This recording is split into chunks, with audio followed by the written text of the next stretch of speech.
신강야에서 이스라엘 백성들이 만나 메추라기를 먹고 다시 행군하여서 지금은 르비딤 강야에 이르렀습니다.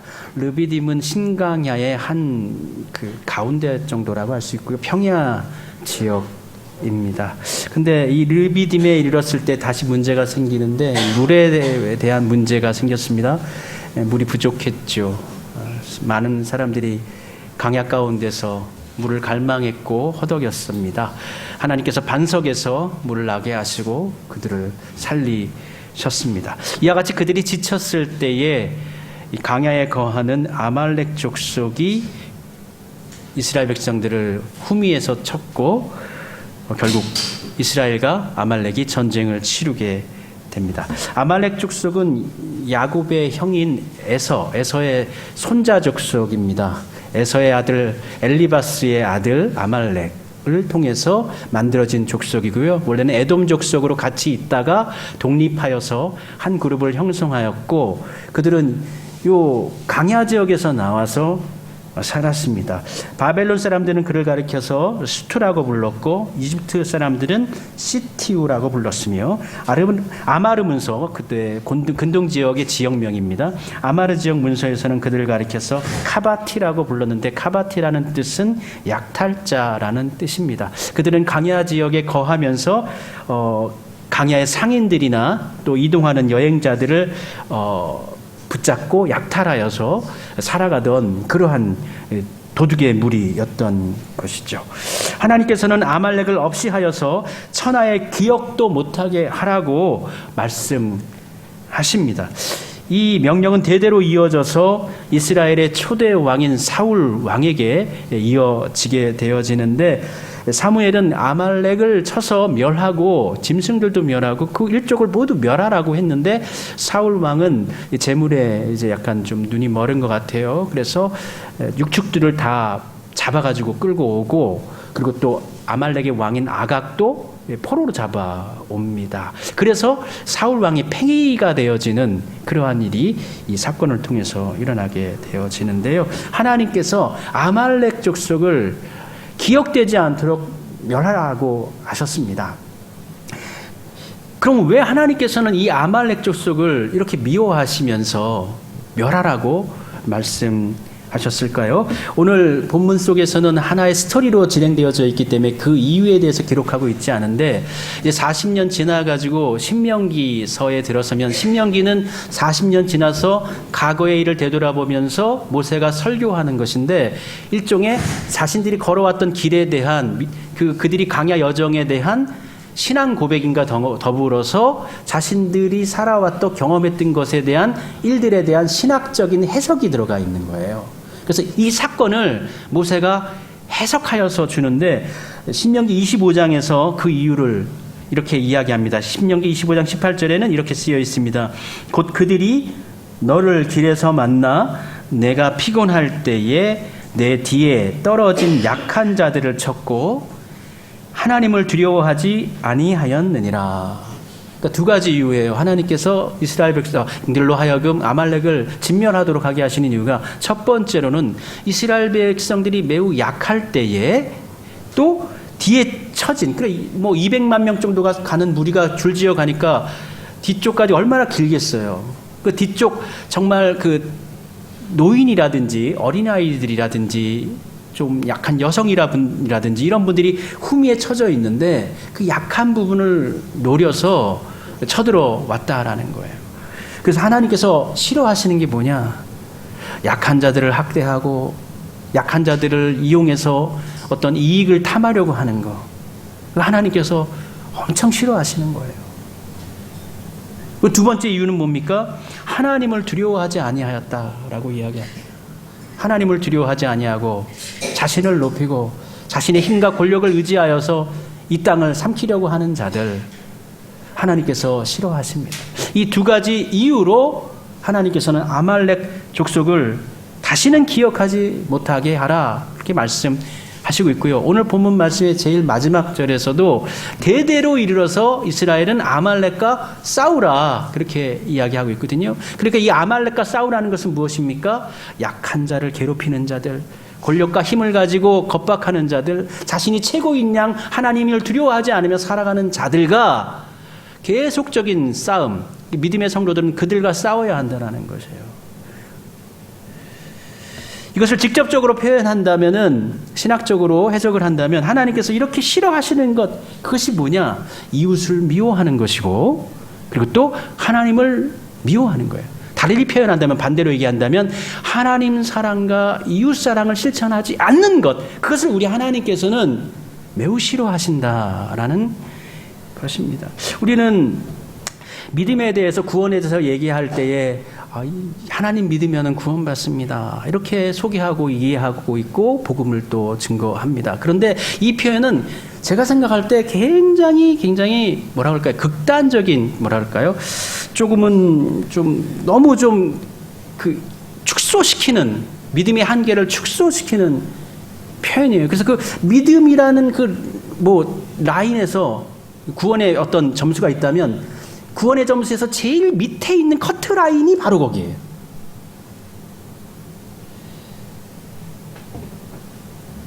믿음으로 구원받습니다, 옳지만 이거보다 더 옳은 표현이 있어요. 더 좋은 표현이 있어요. 어떻게 하면 구원받는가? 하나님을 믿으면 구원받습니다, 맞습니다. 근데 더 좋은 표현이 있어요. 그것이 뭡니까? 하나님을 사랑하면 구원받습니다, 이웃을 사랑하면 구원받습니다. 이게 더 옳은 표현이에요. 그래서 바울과 같은 경우에는 그 이방의 사도 안에, 이방 사람들한테 전도할 때에 이 사람들 하나님 모르는 사람이란 말이에요. 갖가지 우상을 섬기면서 갖가지의 그 당시 고대 사회는 그냥 죄가 넘치는 사회, 힘이 지배하는 사회, 겁박을 해도 아무도 모르면 되는 것이고, 도둑질을 해도 되는 것이고, 그런 시대에 살고 있는 사람들이란 말이에요. 그 사람들한테 하나님을 소개할 때 다른 게 없는 거예요. 믿어야 된다는 거예요. 하나님을 알고 믿어야 된다, 그렇게 소개한 거죠. 그런데 고린도전서 13장 사람장에 보면 어떻게 얘기하고 있습니까? 믿음과 소망과 사랑, 이 세 가지가 있지만 그 중에 제일은 뭐라고 얘기하고 있어요?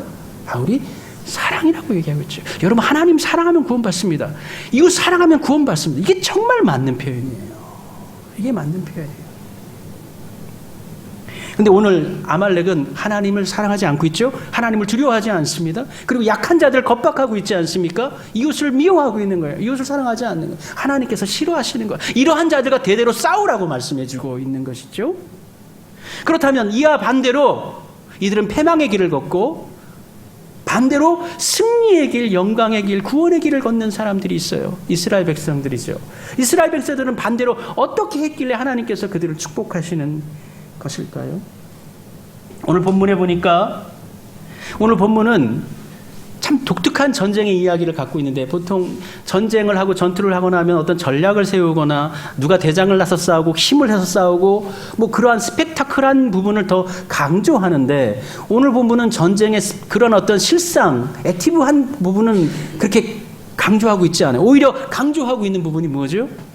그 뒤에서 기도하고 있는 모세와 아론과 훌의 모습을 더 강조해 주고 있습니다. 그러니까 전쟁 그 자체의 어떤 승리라든지 그 모습을 이야기하는 것보단 이 본문에서의 포인트는 무엇이냐면, 전쟁에 임하는 백성들의 태도, 그 자세, 방법, 이것에 더 중점을 두고 있다는 거예요. 그리고 이 전쟁은 이스라엘 백성이 민족적 공동체를 이루어서 싸우는 첫 번째 전쟁이에요. 첫 번째 전쟁이에요. 그래서 이 전쟁을 통해서 앞으로 너희들이 전쟁을 한다든지 가나안에 들어가서 싸운다든지 그럴 때 너희들이 이길 수 있는 방법이 무엇이냐라는 것을 우리 하나님께서 제시해주고 있는, 가르쳐주고 있는 본문이라고 볼 수가 있는, 단순하게 전쟁에 나가서 아말렉을 이겼다라는 그러한 어떤 팩트만을 알기 위한 전쟁이 아니에요. 어떻게 하면 그리스도인들이 이 세상을 살아가면서 이길 수가 있고 믿음의 공동체가 온전히 세워질 수 있는가를 가르쳐주고 있는 본문이라는 것입니다. 모세는 여호수아를 선택했어요. 그리고 여호수아를 통해서 싸울 만한 군사들을 모으게 해서 직접 그들로 나아가서 아말렉과 싸우게 합니다. 싸우는 사람들이 있어야 돼요. 직접적으로 나가서 힘을 내어서 싸우는 사람들이 있어야 돼. 분명 싸우는 사람들이 있어야 돼. 우리 중에 누구는 직접 나가서 싸우는 사람으로 불림받을 수 있습니다. 우리는 나가서 싸워야 돼요. 여호수아가 선택해서 당신은 싸울 수가 있어, 나와 함께 나가서 싸웁시다 하면 네, 그러겠습니다 하고 가진 무기 그 당시에 이스라엘 백성들이 무슨 무기가 있겠습니까만은 가지고 있는 것을 가지고 나가서 싸워야 돼요. 그리고 모세는 그 전쟁터에서 멀리 떠나지 않았어요. 멀리 벗어나지 않았어요. 그들이 싸우는 모습이 바로 아래에서 보여지는, 산 꼭대기에 올라갔다고 하는데 이게 아주 안전한 산 꼭대기를 의미하는 게 아니에요. 눈으로 바로 보일 수 있는, 그러니까 전쟁터 바로 위에 있는 언덕배기 정도가 되는 거예요. 화살이 날아오면 맞을 수가 있는 것이고, 전쟁터에서 아예 안전한 곳으로 벗어나가지고 아이고 젊은 사람들은 나가서 싸우고 나는 늙고 힘들고 병들었으니까 저쪽 뒤쪽에서 안전하게 그냥 기도해야지, 이게 아니라 모세 역시도 전쟁터 한 복판에 같이 있어가지고 같은 위기 가운데서 싸웠는데 모세는 어떻게 싸웠습니까? 지팡이, 모세의 무기는 지팡이였어요. 지팡이를 붙잡고 올라가서 언덕배기 올라가서 거기서 어떻게 해요? 손을 들고 양손을 들고 하나님께 기도로 싸웠습니다. 기도로 싸웠어요. 그리고 모세가 기도하는데, 양손을 들고 기도하는데, 기도할 때 손을 내리면 어떻게 됐어요? 아말렉이 이기고, 손을 올리면 이스라엘 백성이 이기는 거예요. 그러니까 이것을 볼 때에 모세가 어떻게 손을 내릴 수가 있겠어요? 내가 손을 내밀면은 저기 이스라엘의 군사 장수가 칼에 베이고 저기 있는 사람이 죽을 수가 있는데, 다칠 수가 있는데, 내가 아무리 어깨가 저기 아프고 힘들다고 할지라도, 나이가 들었다 할지라도 어떻게 손을 내려? 손을 내릴 수가 없는 거예요. 내리면은 나는 좀 아플 뿐이지만 저 사람은 죽는데 어떻게 감히 손을 내릴 수가 있겠어요? 손을 내릴 수가 없는 거예요. 얼마나 힘들었겠어요. 여러분, 우리가 손 들고 간혹 찬양할 때 있잖아요. 찬송가 하나 부를 때도 손 아파가지고 끝까지 못 드는 게 우리란 말이에요. 우리가 예전에 은혜 받을 때도 어디 기도원이나 부흥회 때 은혜 받으면 손을 들고 기도해. 정말 그 은혜 받을 때 진짜 한 10분, 30분도 손 들고 기도한 적이 있지만 그건 특별한 경우예요. 그리고 또 이 전쟁이라는 것이 언제 시작됐는지 모릅니다. 이게 아침에 시작됐는지 점심에 시작됐는지 모르지만 중요한 것은 해가 질 때까지 이 전쟁이 계속 되어졌다는 거예요. 모세가 몇 시간은 아마 손을 들고 있었을 거란 말이에요. 그때 모세가 피곤한 것을 알고 손이 내려가면 지니까 아론과 훌이 있었지 않습니까? 아론과 훌이 먼저 돌덩이를 가지고 와서 모세가 편안하게 앉을 수 있도록 도와줍니다. 기도도 중요해요. 기도도 중요하지만 더 또 중요한 게 뭡니까? 기도하는 사람들을 배려해 주는 것도 중요한 거예요. 그가 평안해야지 기도할 수 있지 않겠어요? 그리고 난 후에 모세가 이렇게 바위에 이렇게 앉고 손을 들었을 때 양쪽에서 한편은 아론이, 한편은 훌이 모세의 손을 붙잡고 내려가지 않도록 붙잡아 주었습니다. 뿐만 아니라 아론과 훌이 거기서 가만히 모세의 손만 붙잡고 있었겠습니까? 같이 기도했겠죠. 같이 이스라엘 백성들이 힘을 내도록, 힘이 떨어지지 않도록 하나님께서 함께 하셔서 저들을 이기도록. 아말렉 족속은 도둑물이잖아요. 강도물이 아닙니까? 그들은 무기도 있었을 것이고 또 폭력을 쓰는데 그들이 많은 경험이 있었을 것이란 말이에요. 그런데 이스라엘 백성들은 군사훈련 제대로 받은 것도 아니고 애굽에서 400년 동안 노예 생활을 했으니 애굽 사람들이 이스라엘 사람들에게 무슨 군사훈련을 시켰겠어요. 그들이 이기도록 세 사람이 한마음 한뜻이 되어져 가지고 중보할 때에 이스라엘 백성들이 아말렉을 물리치게 됩니다. 오늘 본문 12절의 말씀을 보면 그 손이 해가 지도록 내려오지 아니한지라 그랬습니다. 해가 지도록, 해가 질 때까지 전쟁이 계속되어졌는데 그때까지 내려오지 않았습니다. 손을 내리지 않았다는 건 뭐예요? 우리가 손을 들 때 어떻게 기도하는 겁니까? 손을 들 때 기도하는 건 뭐예요? 간절함을 상징하는 거예요. 하나님 저 좀 도와주세요. 손 드는 거예요. 하나님 저 여기에 있습니다. 좀 도와주십시오. 간절한 기도가 손을 들고 하는 기도란 말이에요. 간절한 그 기도를 해가 지도록 내리지 않았습니다. 모세의 손이 떨어지지 않도록 아론과 훌이 도왔습니다. 전쟁에 이기고 난 후에 모세는 거기에 단을 쌓고 그 단 이름을 여호와 니시라고 짓습니다. 여호와는 나의 깃발. 이 깃발은 승리를 상징하는 것이죠. 하나님께서 이 전쟁을 이기게 하셨다라는 믿음의 고백을 올려드린 것입니다. 직접 싸우는 여호수아와 군사들, 그들을 보면서 기도하는 모세를 도우면서 함께 기도했던 아론과 훌이 있어서 이 전쟁을 이길 수가 있었습니다. 한 팀이 되어서 전쟁에 임하는 팀, 기도로 전쟁하는 두 팀의 그 협업이 앞에서 나아가 싸우는 팀, 그리고 기도로 협업하여 이루는 이 팀이 하나가 되어져서 움직였을 때 전쟁에서 승리할 수 있고 이스라엘 공동체는 고난과 위기를 넘길 수 있었습니다.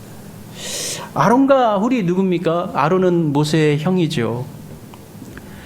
출애굽 전부터 모세와 함께 있어서 이 출애굽 사역을 같이 감당했던 사람이고요. 또 이후에는 시내산에 이르러서는 대제사장으로 그 사역을 감당하는 사람 아닙니까? 훌은 누구입니까? 성경에는 기록되어져 있지 않지만 요세푸스에 의하면 훌은 모세의 누이인 미리암의 남편으로 그렇게 기록되어져 있습니다. 두 사람은 모세와 더불어서 당시 이 광야에서 이스라엘을 이끄는 큰 지도자였던 것 같습니다. 이후에 시내산에 도착해서 모세가 40일 동안 하나님의 율법과 십계명을 받으러 올라갔을 때 모세가 이스라엘 백성들에게 그들을 부탁합니다. 어떻게 얘기하냐면 이스라엘 백성들에게 아론과 훌을 소개하고 이 사람, 만약 어떤 일이 생기면 이 사람들에게 의논해서 이를 처리하라고 하고 그리고 난 다음에 시내산에 올라가게 됩니다. 그래서 이들은 모세와 더불어서 이스라엘 백성을 이끌고 또 지켰던 지도자 중에 한 무리라고 볼 수가 있는 것이죠. 출애굽기 24장 14절에 이렇게 쓰여 있습니다. 너희는 여기서 우리가 너희에게로 돌아오기까지 기다리라. 아론과 훌이 너희와 함께 하리니 무릇 일이 있는 자는 그들에게로 나아갈지니라 그랬어요. 이렇게 이스라엘의 지도자들이 여호수아가 모세가 아론과 훌이 하나가 되어져서 나라를 이끌고 백성들을 이끌 때에는 그 나라가 평안하고 어려운 가운데 있다 할지라도 그 나라가 이겨낼 수가 있습니다. 그런데 이들이 아말렉과 똑같아요. 아말렉처럼 하나님을 두려워하지 않는 것, 자기를 높이려고 하는 이러한 마음들이 생겨났을 때 어떤 일이 생겨납니까? 문제가 생겨나는 거예요. 그래서 40일 동안 모세가 이제 하나님께 기도하고 십계명을 받을 때에 내려와 보니까 어떻게 되어 있었죠? 백성들이 아론에게 나아가서 우리를 이끌어줄 신이 없다. 어떻게 해야 되냐 하니까 아론이 그들을 잘 타일렀어야죠. 모세가 무슨 일이 있으면 아론과 훌에게 문의하십시오. 아론과 훌이 당신들을 살필 겁니다. 라고 얘기했잖아요. 그러면 그 책임을 어떻게 해요? 감당해야 되는데 아론은 백성들의 무리가 이렇게 다가오니까 두려웠던 것 같아요. 그들의 금을 모아가지고 금송아지를 만들어버리잖아요. 금송아지를 만들어버려요. 그리고 이후에 훌과 같은 경우에는 이제 모세의 아내 시보라가 죽고 난 후에 강해 여정 가운데 모세가 그 이디오피아 여인을 다시 아내로 맞이하게 되는데 이거에 대해서 비판을 하는 하나님께서 그거를 싫어하셨어요. 그러니까 모세가 개인적인 어떤 그 지도자로서 하나님의 종으로서 사역을 감당하지 못한 것에 대해서는 잘못한 것을 당연히 이야기해야 되겠죠. 그건 좋은 일입니다. 그러나 개인적으로 결혼하는 문제, 그리고 이디오피아 여인이 따로 어떤 영적으로 문제가 있다든지 이런 게 아니란 말이에요. 고대 사회에서는 아내가 죽으면 새로운 아내를 맡는 것도 또 사실은 큰 문제가 있는 건 아니에요. 그런데 미리암이 그것에 대해서 아주 크게 질타를 하죠. 근데 하나님께서 어떻게 하십니까? 미리암을 일주일 동안 어떻게 해요? 병에 걸리게 해요. 그래서 진 밖에 머물게 하시죠. 근데 이 본문을 해석할 때 성서해석자들은 단순히 미리암의 문제로 해석하지 않습니다. 미리암 뒤에 누가 있었을 것이다? 행정적인 당시의 지도자였던 훌이 있었을 것이다 라고 생각을 하는 거예요. 자신이 높아지려고 할 때에 문제가 생기는 거예요. 아말렉이 진멸을 당하는 것처럼 벌을 받는 거예요. 모세가요 이후에 후계자를 세우는데 자신의 자녀들을 후계자로 세우지 않습니다. 아론은 대제사장으로서 모든 제사장의 직분은 다 아론에게 다 넘겨버려요. 본인이 하지 않아요. 본인이 하지 않아요. 다 아론에게 넘겨버려요. 그리고 군사적인 정치적 지도권은 누구에게요? 여호수아에게 넘겨버립니다. 아론은 레위 지파고 여호수아는 에브라임 지파예요. 근데 이 후의 역사를 보면은 한번 이게 권력이라는 것이 누군가에게 넘어갔을 때 그것에 대한 영향력이 참 계속적으로 영향력을 끼치는데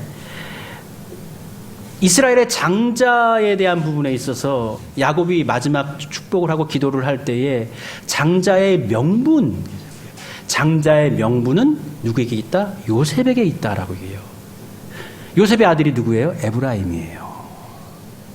근데 장자의 직분은 누구에게 있느냐? 유다에게 있다라는 거예요. 이게요 부딪히는 거예요. 이 에브라임 족속이 이후에 어떻게 되냐면 자기 나름대로의 있던 어떤 정치적인 권력이라든지 힘 이걸 유지하고 싶은 거예요. 이게 계속적으로 견제되어지고 갈등 가운데 있다가 나중에 가나안 정착하고 얼마 있지 않아 어떻게 됐죠? 나라가 두 동강이 났잖아요. 그래서 어떻게 된 남쪽은 어떻게 됐죠? 장자의 직분을 받은 유다 왕조, 그렇죠? 유다 왕조가 세워지고 북쪽은 어떻게 돼요? 장자의 명분을 받은 북이스라엘. 북이스라엘의 별명이 뭡니까? 에브라임이에요. 에브라임. 왜냐하면 에브라임 족속이 주축을 이루고 있었거든요. 북이스라엘이 북이스라엘과 남유다로 이렇게 나눠지는. 사람이 어쩔 수가 없죠.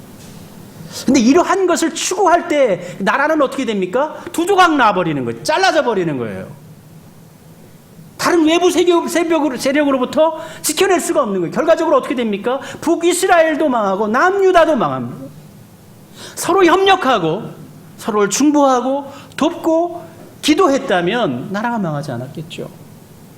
하나님께서요 일을 하실 때에 한 사람을 통해서 한 사람에게 모든 고난을 주고 모든 고난, 능력을 다 부여해주고 그를 통해서 일을 하실 수 있어요. 그런데 하나님께서 그렇게 일을 하시지 않습니다.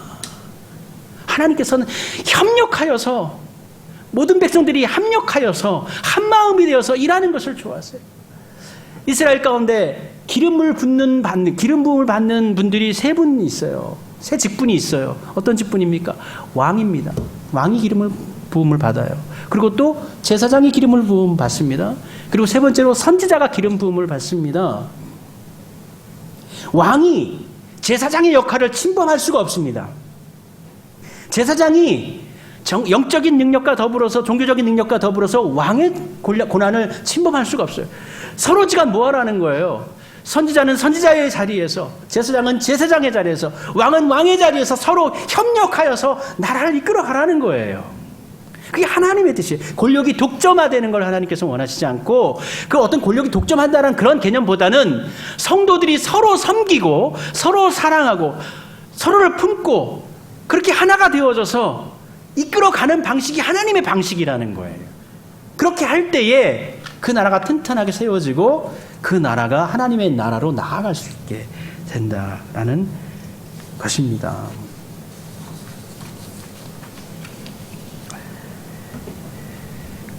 모세는 자신이 가지고 있는 고난을 그냥 여호수아에게 넘겨줘요. 사사기에 보면은요, 모세의 후손들에 대한 얘기가 살짝 언급되어지는데 모세의 후손들이 굉장히 못 살아요. 연약한 모습으로 보여주고 있어요. 왜? 모세가 자기 자식들한테 뭔가 주고 싶을 거 아니에요. 그렇게 하지 않았어요. 모세는 그렇게 하지 않았어요. 모세가 자신의 역할에 충실했고 여호수아가 여호수아의 역할에 충실했을 때에 또 아론과 훌이 또 자신의 역할에 충실하면서 섬기고 도왔을 때에 이들이 이길 수 있었고 이 협력의 모범을 가지고 이제 가나안 땅에 들어가서 가나안 사람들과 싸우고 그리고 가나안 나라를 세울 때, 그 하나님의 나라를 세울 때 이러한 모범을 쫓아서 서로 돕고 사랑하면서 나라를 세워라라고 오늘 르비딤에서 아말렉과의 전쟁은 이스라엘 백성들에게 그와 같이 하라고 가르쳐 주고 계신 것입니다. 각자의 위치에서 우리가 가진 힘과 능력과 역량을 발휘해야 합니다. 요즘 제가 조금 일부러 의도적으로 교회 일들을 여러분들에게 조금 나눠드리고 있어요. 제가 주중에 할 수 있는데 그냥 기다리는 거예요. 그리고 여러분들에게 할 수 있는 기회를 드립니다. 예전에는요, 제가 다 했어요. 그냥 보라고요. 여러분들 보는 걸 통해서 아, 목사님이 저렇게 교회를 하는 일을 하시는구나 마음을 좀 가지라고. 지금은 그걸 좀 넘어서야 될 것 같아요. 나눠야 돼요.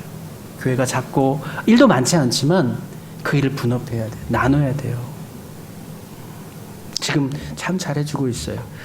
조금 더 잘해질 수 있도록 그렇게 노력하도록 합시다. 숫자 0이 외롭고 쓸쓸했다고 합니다. 자신의 모습이 초라했다고 합니다. 왜냐하면 0이어서. 다른 친구들에게 가서 2와 3과 4에게 가서 나와 함께 친구 되자 했더니 거절당했다고 합니다. 너는 가진 게 아무것도 없으니까 친구가 되지 않을 거야. 그래서 0은 좌절감에 빠지고 말았답니다. 그런데 숫자 1도 0과 같았다고 합니다. 1도 하나 가지고 있었지만 다른 친구들로부터 외면당했다고 합니다. 그런데 1과 0이 같이 만나서 친구가 되었더니 이게 10이 되어져 버렸다고 하잖아요. 우리 잘 아는 이야기잖아요. 그러니까 2, 3, 4, 5, 6, 7 이 친구들이 10이 되어진 친구들에게 와가지고 우리의 친구가 되어주시오 이렇게 요청을 했다라는 것이죠. 사실 0과 1만 합쳐질 수 있는 게 아니죠. 다른 것도 합쳐질 수 있죠. 2하고 3도 합쳐져요. 2하고 3이 합쳐지면 23이 되거나 32가 됩니다. 그런데 사람들은 그렇게 합치지 않고 자기 것만을 추구한다. 그래서 2는 2로 남으려고 하고 3은 3으로 남으려고 한다는 것이죠. 산술적으로요. 1 더하기 1은 분명히 2입니다. 그런데 사회적으로 개인적으로 보면요. 한 사람 더하기 한 사람은요. 이게 두 사람이 아니에요. 한 사람과 한 사람의 힘이 합쳐지면 때로는 세 사람의 힘이 나기도 하고 다섯 사람의 힘, 이 파워가 시너지가 계속적으로 확장될 수가 있다라는 거예요. 그러기에 오늘 본문에서처럼 모세와 여호수아와 아론과 훌이 연합하여서 하나님의 뜻을 구하고 기도하고 또 하나님의 선한 전쟁을 이끌어 나갔던 것처럼 우리 역시도 서로 협력하여서 힘을 내고 서로를 세우고 모세가 피곤할 때에는 그를 안치고 그의 손을 대신 들어주고 그렇게 대신 들어주는 것을 통해서 누가 이깁니까? 결국은 내가 이기게 되는 것입니다. 모세가 이기는 것이 아닙니다. 우리 모두가 함께 이기는 것입니다. 우리의 삶은 나그네 삶입니다. 청지기의 삶입니다. 하나님께서 우리에게 허락하신 인생입니다. 주어진 삶을 하나님께서 허락하신 주어진 삶을 우리에게 원하시는 삶을 따라 살아가는 것이 우리의 삶의 방향성이어야 되고 목적이어야 하는 것입니다. 근데 서로를 돕고 위로하기를 거절하고 이 땅의 삶에 취해가지고 자신의 주장만을 자신만의 목적을 자신만의 영광을 위하여서 살아가서는 결과적으로 그한 것이 뭡니까? 그런 것은 결국 다 헛되니 모든 것이 헛되다. 다 헛될 뿐입니다. 남는 것은 무엇입니까? 하나님을 사랑했던 것이 남고 이웃을 사랑했던 것이 남는 것입니다. 이것이 하나님께서 우리를 좋아하는 것이고 기뻐하시는 것이고 이것을 실천하지 않았기 때문에 아말렉은 대대로 하나님으로부터 이스라엘 백성들로부터 하나님의 성도들로부터 싸움을 당해야 되는 족속으로 남게 됩니다. 이 땅에 하나님께서 허락하신 청지기로서의 삶, 하나님께서 뜻하신 삶을 살아가도록 합시다. 우리의 수고가 헛되어 끝나지 않고 우리의 수고로움이 하나님께로부터 인정받는 삶이 되어질 수 있도록 우리 자신을 하나님과 이웃들을 위해서 내어놓고 기도하고 사랑하고 돌보는 삶으로 그렇게 살아갈 때 그것이 바로 우리에게 있어서 승리의 삶이 되어지고 구원의 삶이 되어지고 영광의 삶이 되어지는 것입니다. 우리 이것을 고백하면서 찬송하도록 하겠습니다. 하나님, 제가 이 땅에 살면서 너무 땅에 치에 살고 있습니다. 나만을 생각하면서 살고 있습니다. 하나님의 나라를 생각하면서 살게 하시고 하나님의 유업을 있는 삶으로 믿음의 삶을 살게 해 주옵소서. 우리의 마음의 고백을 담아 함께 찬송하겠습니다. 믿음이 없이는 함께 찬송하겠습니다.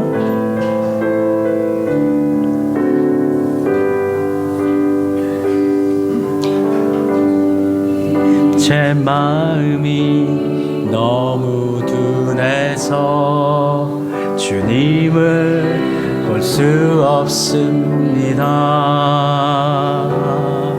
이 땅에 속하여 이 땅만 보다가 주님 손을 놓쳤습니다. 다시 한번 하겠습니다. 주님,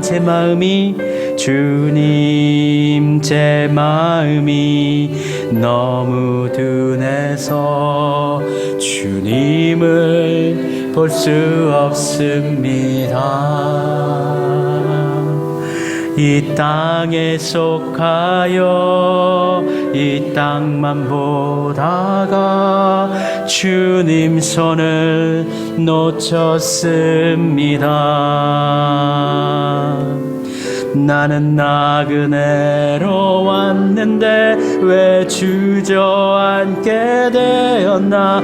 나는 청지기인데 언제부터 내 삶의 주인이 되어버렸나.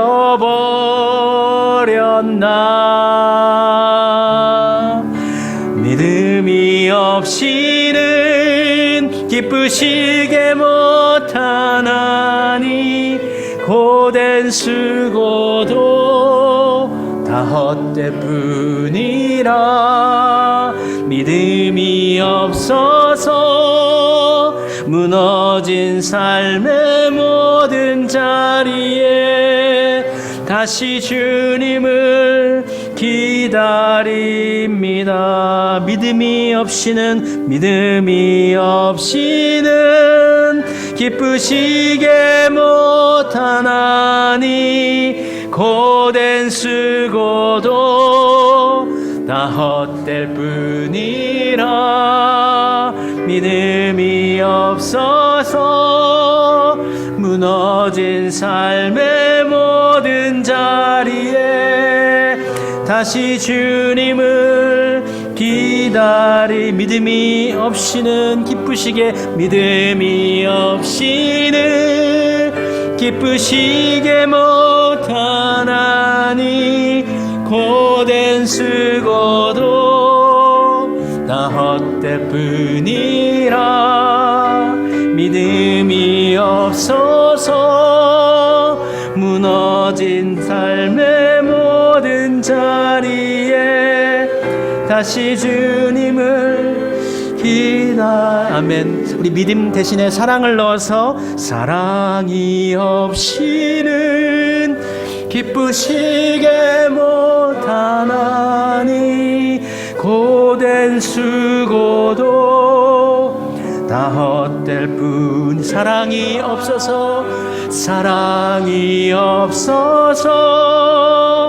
무너진 삶의 모든 자리에 다시 주님을 사랑이 없이는 기쁘시게 주를 찾는 자 반드시 만나리.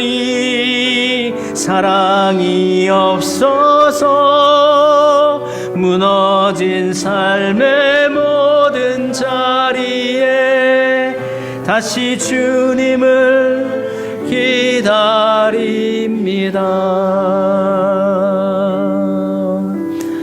함께 기도합시다. 이 시간 사랑을 우리에게 주옵소서.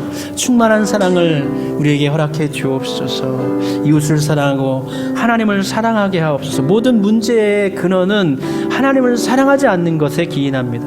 모든 문제의 근원은 이웃을 사랑하지 않는 것에 기인하고 있습니다. 이 시간 하나님, 사랑의 사람이 되기를 원합니다.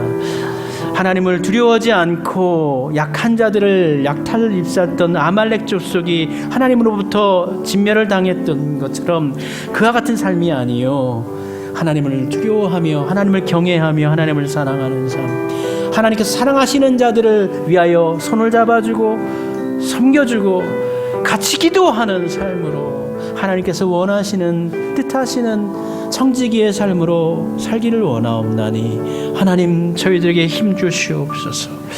아버지의 은혜의 사랑의 삶을 실천할 수 있도록 아버지 하나님께서 저희를 붙잡아 주옵소서. 우리 함께 기도 드리도록 합시다. 기도하겠습니다. 우리 아버지여, 이 시간 간구합니다. 하나님이 연약한 저희들이 아버지의 도우심을 쫓아 나아가기를 원하고 살아가기를 원합니다.